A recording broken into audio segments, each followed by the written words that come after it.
Great. And when the NFT is resold, could they get royalties then as well? It's possible. Of course, one of the main benefits that are flouted with NFTs is that compared to more traditional art market transactions, resale royalties are automated, so they automatically trickle back to the artist. And I think while we often hear this message that artists don't otherwise receive a royalty, I think we need to keep in mind that that's a very US-centric position, because in the US, there are no royalties guaranteed at law. But resale royalties are a legislated for requirement in many jurisdictions, more than 70 countries around the world. They all have legislative requirements for resale royalties for artwork. In Australia, for example, we have an artist resale royalty scheme that came into play about 10 years ago.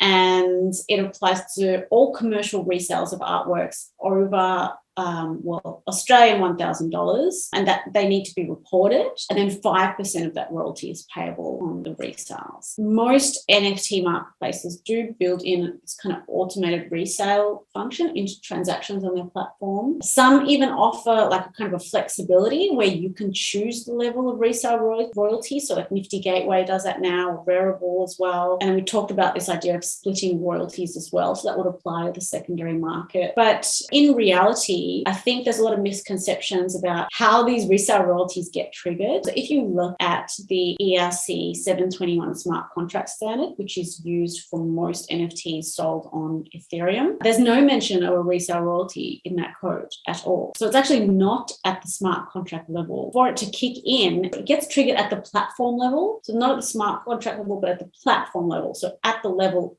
of Nifty Gateway or OpenSea, that's where the resale royalty gets triggered. And the problem with that is, what happens if you buy an NFT on OpenSea and then you want to sell it on Nifty Gateway? Well, the resale royalty will not be triggered. Or what if I just want to transfer my NFT from my wallet to your wallet, and it's a completely private and direct transaction and there's no middleman involved at all? Well, then again, that resale royalty won't be triggered. So you can almost override it in certain ways. But I do think it's worth digging deeper when you're looking at which platforms you want to use, whether you're minting a work or you're looking to buy works as well, to see how these resale royalties actually work.